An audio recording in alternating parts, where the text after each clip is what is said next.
There comes a time in life to grow and to expand. This is when we strive to overcome our limitations and bring something new into the world that enhances us and others. Many limitations can be overcome, but there are others that we have to live with. Everyone encounters them sooner or later. They trap us if we react to them with resentment and unhappiness. We can instead rise above our limitations by accepting them for what they are and by adapting to them. Eckhart Tolle ate lunch in a cafeteria at Cambridge University where he was studying. A man in a wheelchair sometimes sat at a table nearby. He couldn't help but look at the man. When he did, he was shocked by what he saw. The man was almost totally paralyzed. His head was slumped over an emaciated body. When the man uttered sounds, someone had to come close up beside him in order to hear well enough to explain to others at the table what he was saying. Later, he asked a friend who the man was. "He's a professor," the friend said.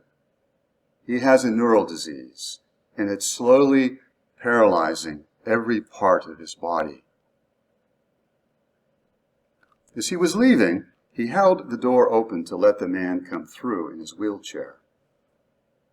Then their eyes met. There was in his eyes no trace of sorrow. His disease was obviously not a source of unhappiness for him. His calm, clear gaze showed that the man adapted to his limitations without complaint. Much later, he was surprised to see a picture of the man in a magazine. By this time, the man had become the world's best-known physicist.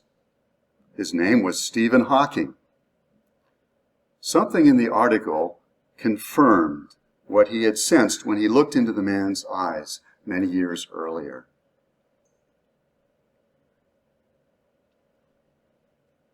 Commenting upon his life, the man said, now with the help of a voice synthesizer, "Who could have wished for more?" Half a lifetime helping folks with disabilities has taught me this.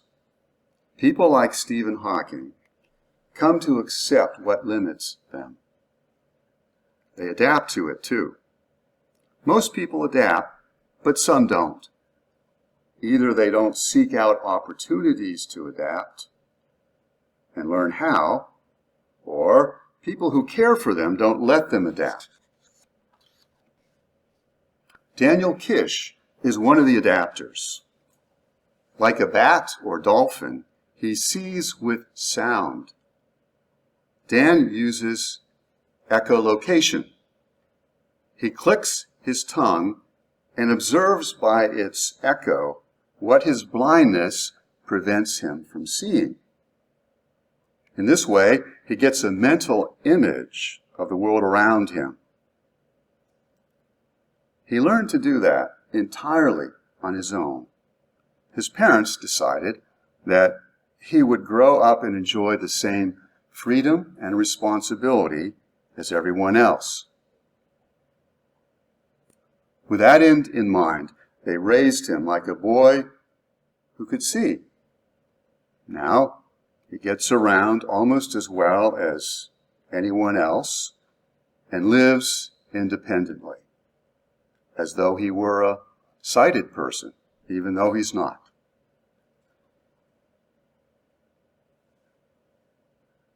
It's not the limitation that matters as much as it is your attitude toward it. Maybe you can't break free from a limitation, but you can become free within it. Once you're free in it, You don't need to get free from it. When you stop struggling against a limitation, you're free to use the tools you have at hand to meet whatever circumstance arises. If you run away from a limitation instead, it trips you up. Rather than try to avoid it, invite the limitation as your partner and dance with it. Once you invite it to dance with you and be your partner, it won't step on your toes. Then you move with it, in step with the rhythm of the dance of life. Where's your attention? If it's focused upon limitation, that's what you'll notice, and you won't see what there is that you can do. If you only see what seems to limit you, you miss opportunities. Limitations won't bother you if you don't pay attention to them. When you turn away from them and look ahead, you notice opportunities. They were there all along, but you were so preoccupied that you didn't see them. When you don't let your limitation blind you to what you can do, you see what you can do rather than what you think you can't do. Looking at things you can do and doing them sets a creative cycle in motion. A stray cat once came to my door. It scratched and yowled outside until I let it in. Before I knew it, the cat took over my home. Shortly after it left, that cat would return and insist upon entering again. I stopped opening the door after I realized how often this happened. Before long, it no longer came around. So it is with limitation. If it tries to take over, stop letting it in. Then it won't bother you anymore.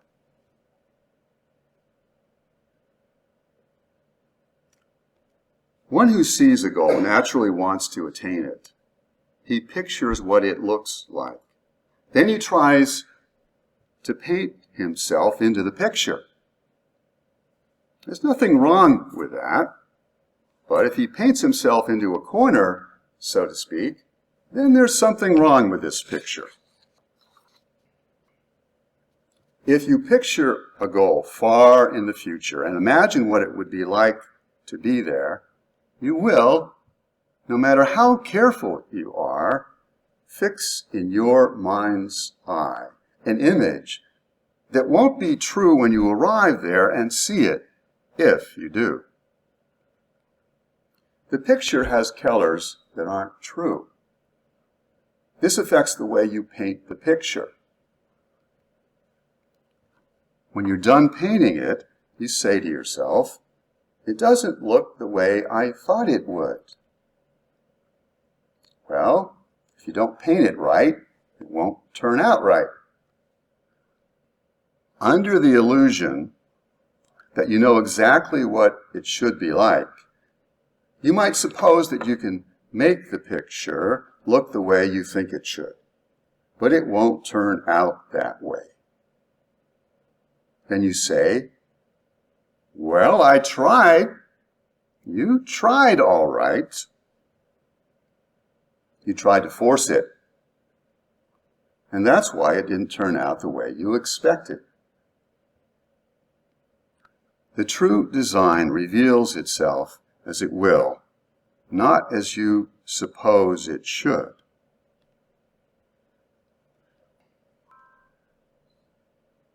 Consider your goal carefully before you aspire to reach it.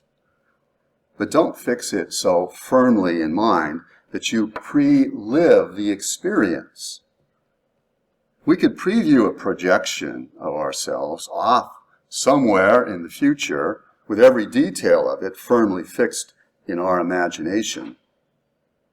But what would actually have taken place when we could have lived there in it would have been distorted.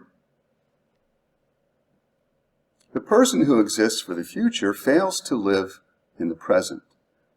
He attends neither to the circumstance at hand, nor to anything that doesn't seem as though it should to him. It's not a pretty picture. Some people try to reach a goal without taking the steps that lead to it. They want to leap from here to there, but first they must take steps. Even Superman couldn't leap tall buildings in a single bound until he first took the steps to learn how. I remember what my mom used to say, that her mom told her. Such sayings may have been handed down to you from your mother. I call them momisms. This is what she said. Yard by yard, it's hard. Inch by inch, it is a cinch. We may want to leap from here to there, but the fact of the matter is that we're here. Here's where we are, and we can't be somewhere else until we take the steps to get there. The little things come before the great things. If we don't heed the little things, we won't be able to accomplish the greater things. It's only after we have experience with the little things that we're ready to move on to the big things that lead to our ultimate goal. How big is an acorn? It's very small, isn't it? Yet it grows into an oak tree. The seed of the larger success to come is small too. But we must first plant the seed before anything will grow. Our experience in growing the tree brings us skills that we need and the confidence and assurance that comes with them. You may say, I don't want to start with little things. I should be able to start with big things. Oh, you should you? The experience that comes from doing something, however small it may appear to be, prepares you for things to come. It's only after we have experience with the little things that we reach a point where we can accomplish the larger things. Without experience, you can't know how to reach your goal. Success with small things leads to success in what you do later. Another way to reach a goal is through persistence. A parable about a farmer and a mule speaks to that. A mule fell into a well. Reluctantly, the farmer concluded that neither the mule nor the well could be saved. So he went about burying the mule there in the well. He shoveled dirt onto the mule. When he did, the mule shook it off and stepped up on the dirt that fell under its feet. The mule rose higher and higher in the well as it stepped on the rising level of dirt. Finally, the mule stepped out of the well that had filled up with all the dirt the farmer had shoveled into it. The moral of this parable is this. What would appear to bury us also has the potential to help us. But that potential only helps us when we're persistent. Moses found that persistence pays off.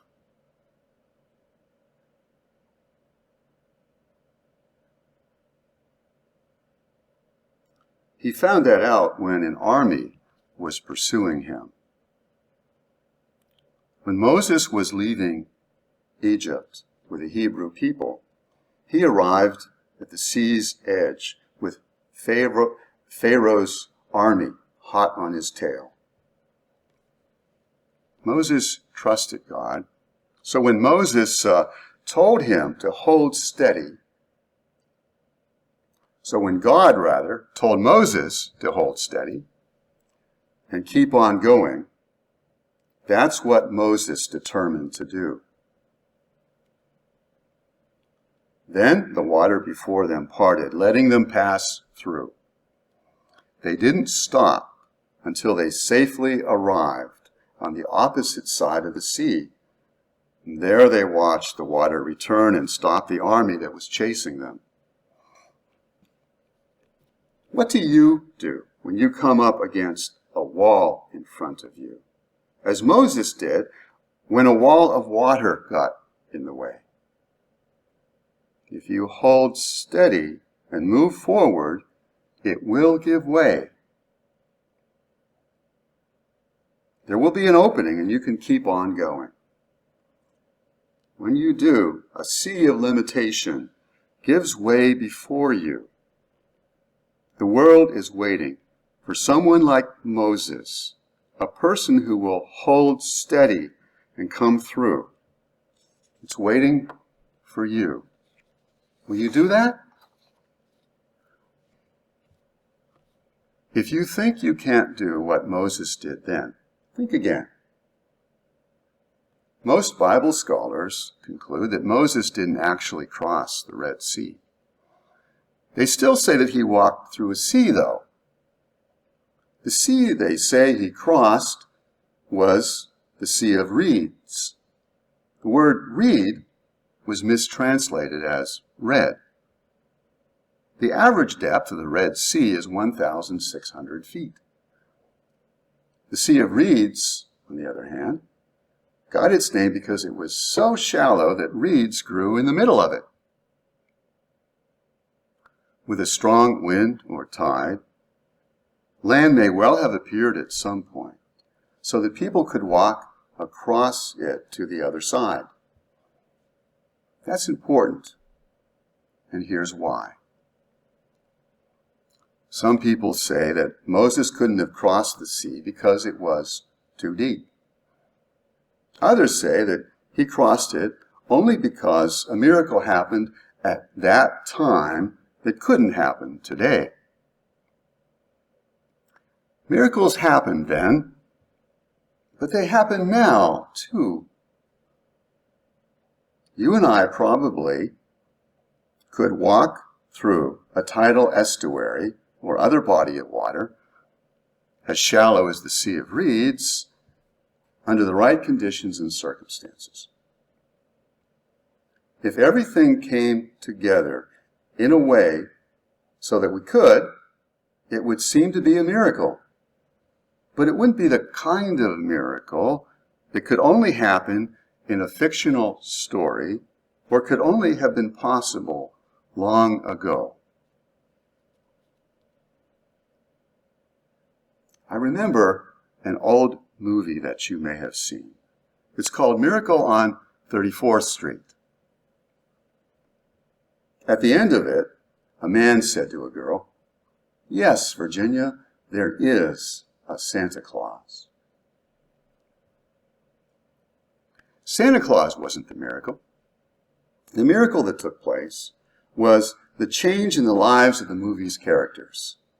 That was the miracle. It was brought about because they found a reason to believe. I'm not sure that there's a Santa Claus in the way Virginia was, but I do know that there are miracles. They happen when I'm open to receive them and ready to accept them. When I'm steady and persistent, I find that a way opens before me. I come up to an obstacle in front of me, then I keep steady. I begin, I don't stop, and I stay focused. What first appeared to be as insurmountable as a wall of water gives way when I persevere. Then I can go ahead. There's power in holding steady, starting and not stopping, staying focused, and moving forward, come what may.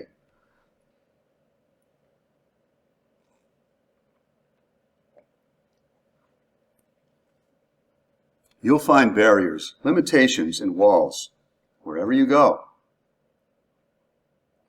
When a wall appears in front of you, as you approach it, learn to keep on going.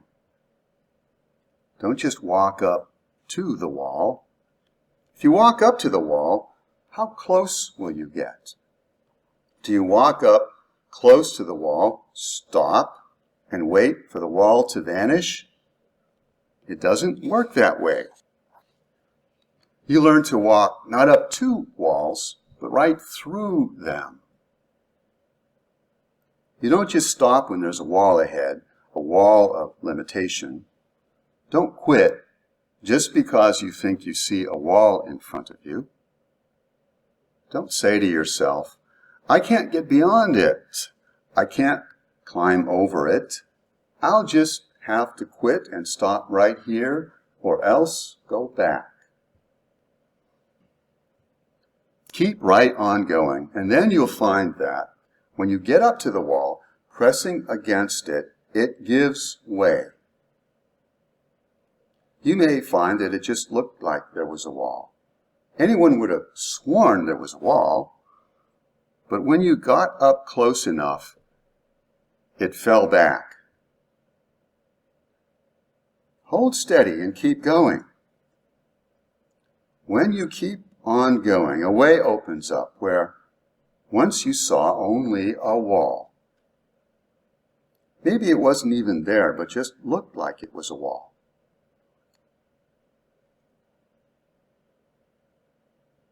Hold steady and keep going. That's how to get through limitations. If walls can stop you, you'll be stopped. If people can upset you, you'll be upset. If discouragement can turn you away, you'll be turned away.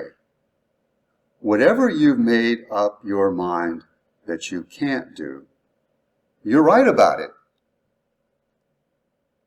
But if you refuse to stop for any wall and keep on going, you'll get through.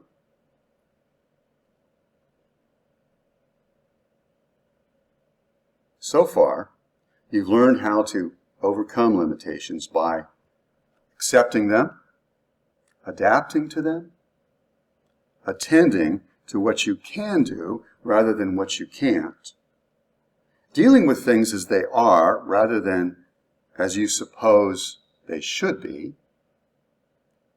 taking things one step at a time, holding steady, persevering, believing, and moving on through whatever's in your way.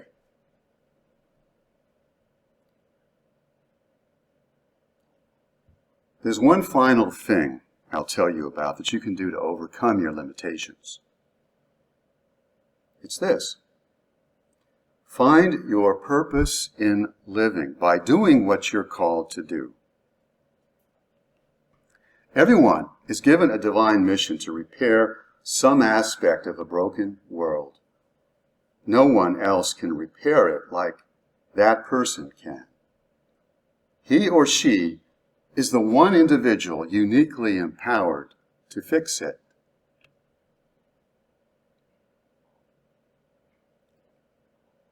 Alan Rabinowitz understands that. He had a tough childhood due to a severe stutter. Talking with people became so hard for him that he stopped doing it. He could speak to animals without stuttering, though. He kept with him in his bedroom a chameleon, a turtle, and a hamster. Alan spoke to them often. "You understand me, and I understand you," he'd say. "You're just like me. You think and you have feelings, but you don't have a voice." One evening, as he was pouring out his heart to them, he made a vow. "If ever I find my voice and stop stuttering," he said, "I'll be your voice." Alan found some animals that he liked even more than his pets. They were in part of a zoo known as the Great Cat House. Its tigers, jaguars, and other great cats exuded energy and power, but it was a power that was locked up. All that energy was held captive in cages, begging to be released.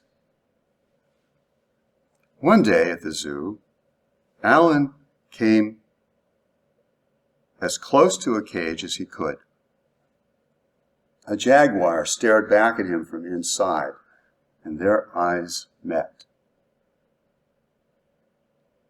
Alan saw in the jaguar's eyes great sadness and frustration. It was the same sadness and frustration that he felt. Before leaving, he said to the jaguar again and again, "I'll find a place for us. I'll find a place for us." After Alan grew up, he became known as the Indiana Jones of wildlife protection. He traveled to remote places around the world to save tigers, lions, leopards, and jaguars from extinction. He started the world's largest tiger reserve and the world's first jaguar preserve. As he was walking in the preserve one day, a jaguar stared at him. This brought to his mind another jaguar, one he recalled from his childhood. He thought about the caged jaguar he visited in the school, in the zoo, as a boy. The words he had spoken to it came back to him. "I'll find a place for us." Alan realized that he had kept the promise he made many years earlier. He and the jaguar looked at one another for a long time. Then Alan spoke. "It's all right now," he said. "It's going to be all right." Jaguars now had a home where they were free, and Alan was no longer a boy who felt trapped by his stutter. His stuttering had led to his bonding with animals, his love of nature, his drive to prove himself to the world as an explorer, and his gift of freedom to the jaguars who lived in the preserve. There are parallels between his story and the story of Moses.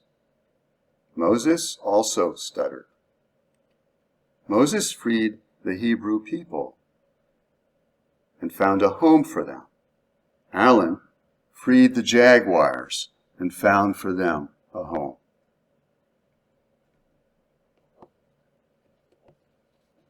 I share something in common with these men. I stutter too. It's not nearly the problem that it once was. I know how to control it now. I'm doing that as I speak. Speaking to you as a group has helped me overcome it and find my voice.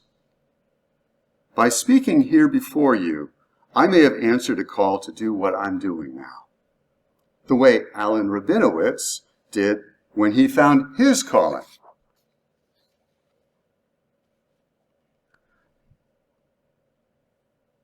Limitations bring challenges.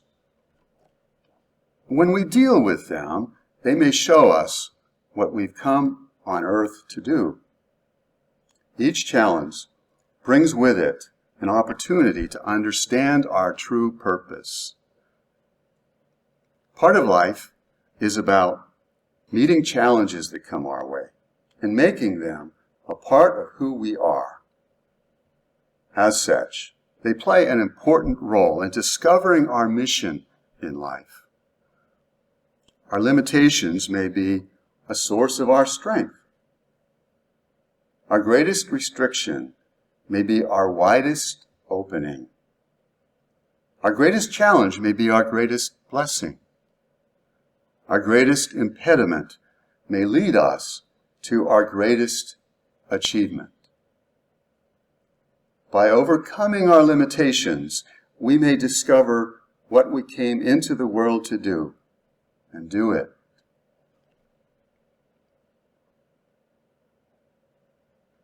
Those who discover their life's purpose find something more.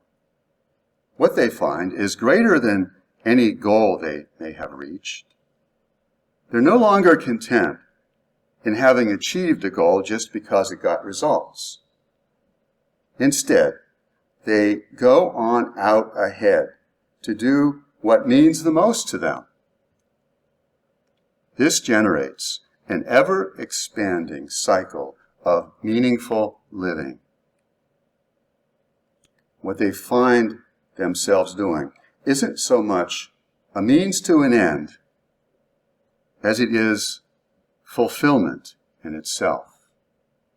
In the process, they experience joy in what they do.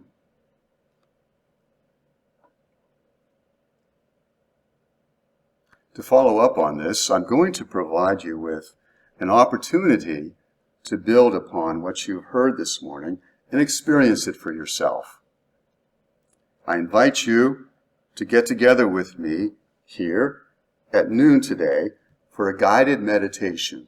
Its purpose is to dispel your limitations and discover who you are when nothing limits you.